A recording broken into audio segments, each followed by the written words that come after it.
सिरसा के लोगों को मालूम है कि ये पॉलिटिक्स में आए हैं तो सिर्फ सिरसा के विकास के लिए, सेवा के लिए, प्रदेश के मेरे तो अंदर फिर उस टाइम काम की बात थी, मुझे बिजनेस करना है। तो उन्होंने मुझे कहा भी तुम इस तारीख को और गुड़गांव चल दिया। जब कोरोना में हॉस्पिटल की ज़रूरत थी, लोगों के घरों के दरवाजे बंद थे, खाने की ज़रूरत थी, 30,000 लोगों का खाना बन के DC ऑफिस में यहाँ एक एक आदमी का नाम नोट है कि किसके घर खाना जा रहा था सुबह शाम। मुझे नहीं लगता कि कोरोना का वक्त आया तो कोई भी पॉलिटिशियन किसी ने कुछ किया। मुझे तो हरियाणा में क्या, मुझे तो कहीं नहीं लगता। और मेरे को जब पता चला तो हमने 15 दिन के अंदर 150 बेड का हॉस्पिटल बना दिया। किसी से 1 रुपया डोनेशन नहीं लिया। एक ऑक्सीजन का प्लांट इटली से, 400 सिलेंडर, वेंटिलेटर, पूरी सुख सुविधा के साथ में शहर बिका हुआ है गोपाल और गोविंद के प्यार में। मैं कभी भी ऐसी ओछी और छोटी राजनीति नहीं करता। तो सिरसा के लोगों को एक तरफ आप बिकाऊ बोलते हो, एक तरफ उनको वोट मांगते हो, तो उनको भी आप जवाब दें कि सिरसा की जनता बिकाऊ नहीं है।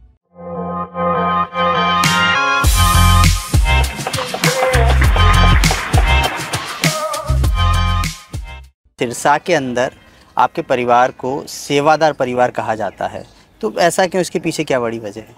इसकी बड़ी वजह है ना कि राजनीति में लोग, मेरी जो समझ और सोच है कि सोचते हैं कि एक बार पॉलिटिक्स में आ जाएं, कुछ बन जाएं, कुछ पैसा कमा लें। यहाँ हमारे इलाकों में तो कुछ लोग 80-90% लोगों की तो शायद मुझे लग रहा है ऐसी सोच होगी।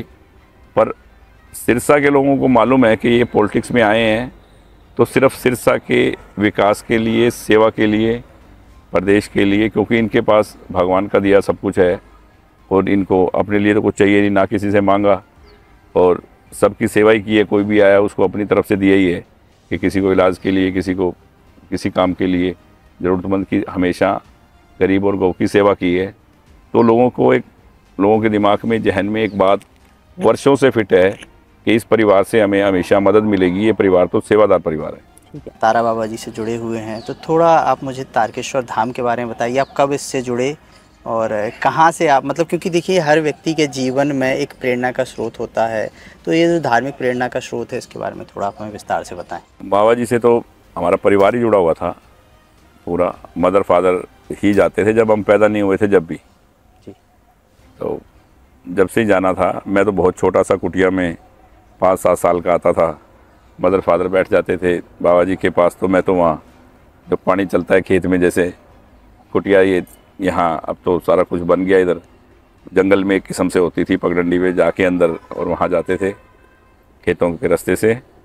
तो मैं तो अपना बैठ के वहाँ पानी के अंदर पत्थरों से खेलता रहता और मदर फादर बैठे रहते। तो मैं तो उस वक्त से जाना आना है। तो बाद में धीरे धीरे जैसे फादर चले गए, बड़े हुए, तो बाबा जी का तो बहुत शुरू से ही आशीर्वाद रहा।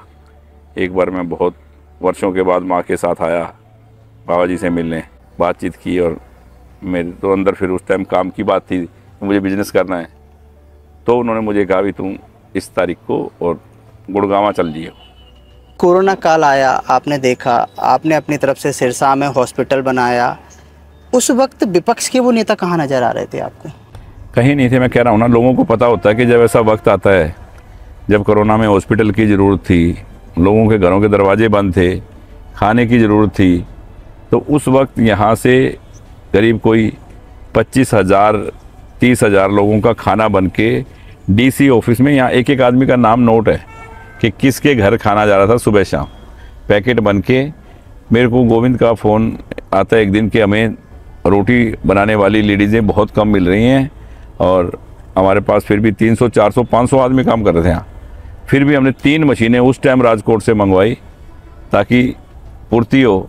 जब लोग सो रहे थे तो हम अपने शहर के लिए लगे हुए थे कि कैसे घर घर मेरे भाई बहनों के पास खाना पहुँचे, कैसे जो क्या कि जब आदमी बाहर होता है तो जानवरों को भी कुछ डालता है, तो उनको भी हरा चारा सब कुछ हमने मतलब अपनी तरफ से 2 महीने उस वक्त किया। अब हम थोड़ा सा आप पे जो आरोप लगते हैं, क्योंकि क्या है राजनीति में अगर आप आते हैं तो आरोप और प्रत्यारोप तो चलते हैं। विपक्ष आप पे सबसे बड़ा एक आरोप लगाता है बाहरी होने का, वो कहता है आप बाहरी हैं। इस पे क्या कहेंगे आप? बाहरी नहीं, वो उनके दिमाग में है कि मैं बाहर रहता हूँ, पर ये भूल जाते हैं कि मैं 2009 में पहले इलेक्शन में भी वहीं रहता था गुड़गांव और सिरसा। मैं यहीं पैदा हुआ हूँ सिरसा में, और यहीं गलियों में बड़ा हुआ हूँ, यहीं खेला हूँ, यहीं से अपना बिजनेस शुरू किया है। तो मैं बाहरी नहीं, मैं तो यहाँ की मिट्टी में ही पैदा हुआ हूँ। तो वो तो कुछ भी बोल सकता है, कोई हक है उसको। पर ज़्यादातर मैं गुड़गांव और चंडीगढ़ के काम, क्योंकि चंडीगढ़ में बड़े प्रोजेक्ट को लेके आने हैं, सीएम से बात करनी है, बार बार मंजूर करवाने हैं, तो उसकी भागदौड़ में मैं रहता हूँ। गोविंद यहाँ देखता है सारा काम। तो लोग तो जो हमारे साथी हैं या जो समझदार हैं गांव में, शहर में, वो खुश हैं कि एक भाई हमारे लिए पैसे लेके आ रहा है, चंडीगढ़ बैठ के काम कर रहा है, और दूसरा यहाँ से हमारी सेवा कर रहा है। मुझे नहीं लगता कि कोरोना का वक्त आया तो कोई भी पॉलिटिशियन किसी ने कुछ किया। मुझे तो हरियाणा में क्या, मुझे तो कहीं नहीं लगता। पर मेरे को जब पता चला तो हमने 15 दिन के अंदर 150 बेड का हॉस्पिटल बना दिया। किसी से 1 रुपया डोनेशन नहीं लिया। एक ऑक्सीजन का प्लांट इटली से, 400 सिलेंडर, वेंटिलेटर, पूरी सुख सुविधा के साथ में 15 दिन के अंदर भी, मेरे ख्याल मैक्सिमम 10 से 12 दिन में, इतना अर्जेंट था वो सिरसा के अंदर, सिरसा में। हाँ। तो सिरसा के लोगों को पता है कि जब ऐसी विपत्ति आती है तो गोपाल और गोविंद, जब सब घरों के दरवाजे बंद होते हैं, तो ये दोनों भाई निकल के तन मन धन से सिरसा के लिए खड़े होते हैं। तो जो ऐसे वक्त में साथी हो, लोग उसी का साथ देते हैं। ठीक है। एक आरोप और लगता है आप पे, वो बोलते हैं कि आप तो पैसे वाले हैं, पैसे दे के वोट खरीद लेते हैं, और उल्टा वो शहर को भी बोलते हैं कि पूरा शहर ही बिकाऊ है, तो गोपाल जी से पूरा शहर बिक जाता है। इस पे आप क्या कहेंगे? शहर बिका हुआ है गोपाल और गोविंद के प्यार में, और ये बाबा के आशीर्वाद से शहर का इतना प्यार है कि शहर वालों को कोई फ़र्क नहीं पड़ता उनको बिकाऊ बोलें। पर मुझे लगता है कि सिरसा की जनता ये सुन सुन के थक चुकी है इनकी बातें, और अब की बार ऐसा करारा जवाब इनको देगी कि ये बोलना भूल जाएंगे कि शहर बिकाऊ है। ठीक है। चुनाव के ऐन वक्त पे विपक्ष के एक नेता की फ़ोटो गैंगस्टर लॉरेंस बिश्नोई और गोल्डी बरार के साथ आपने वायरल करवाई है, इस पे आप क्या कहेंगे? मैं कभी भी ऐसी ओछी और छोटी राजनीति नहीं करता, और वो तो उनके अंदर आपस में कंपटीशन था, जिस पार्टी की टिकट के चक्कर में वो घूम रहे थे, तो वही एक दूसरे के बारे में उनके पेपर, मैं तो देता तो कभी देता, मैं आज थोड़ी ये बात करता। मैं तो 3-4 वर्ष से ये लोग सामने चुनाव लड़ रहे हैं, तो मैं ऐसी बातें नहीं करता, ना ही मैं ऐसी कोई छोटी बात करता, बल्कि इनकी तरफ से कभी कभी बातें ऐसी आती रहती हैं उल्ट पुल्ट, पर मैं कभी भी किसी के बारे में, ना ही मेरी ऐसी सोच है, ना ही मैं ऐसी बात करता। ठीक है। साल 2012 में आप पे कई गंभीर आरोप लगे, जिसकी वजह से आपने अपना गृह मंत्री का पद त्याग दिया, और आपकी राजनीतिक छवि भी काफ़ी हद तक धूमिल हुई। इसको किस तरीके से देखते हैं? उस टाइम भी अपोजिशन ने मीडिया को इस तरह की बातें कर करके बहुत बड़ा मुद्दा बना दिया था।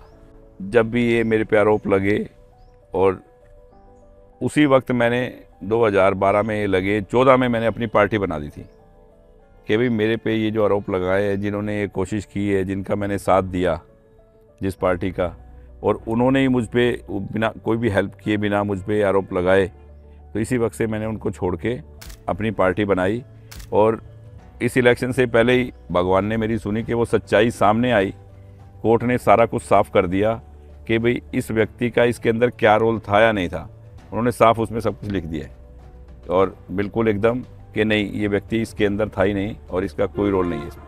इस पॉडकास्ट के माध्यम से आप सिरसा वासियों को अगर कोई संदेश देना चाहें तो आप कुछ बोलें उसके बारे में। मैं तो सिरसा वासियों से ये कहूँगा कि सिरसा शहर के सभी मेरे भाई बहन, युवा साथी, अपने शहर के अंदर जो पिछले 50 वर्षों में काम नहीं हुए, वो अब 5-10 वर्षों से होने शुरू हुए हैं। सिरसा में जो विकास का जो पहिया घूम रहा है, उसको और तीव्र गति से वो घूमे, और विकास और हो सिरसा के, और सिरसा की हिंदुस्तान में पहचान बने। उस सोच के साथ जो हम एक काम करने जा रहे हैं, उसमें सभी सिरसावासी मेरा साथ देंगे, ताकि हम यहाँ युवाओं को रोज़गार दे पाएँ, और सिरसा के अंदर जो विकास की एक गंगा, एक धारा बह रही है, वो बहती रहे, और इसी जो सेवा हम और कांडा परिवार कर रहा है, वो ऐसे ही आपकी सेवा करता रहे। तो आप अपने भाई गोपाल को, गोविंद को बहुत प्यार देकर सिरसा से भारी बहुमत से विजयी बनाएं।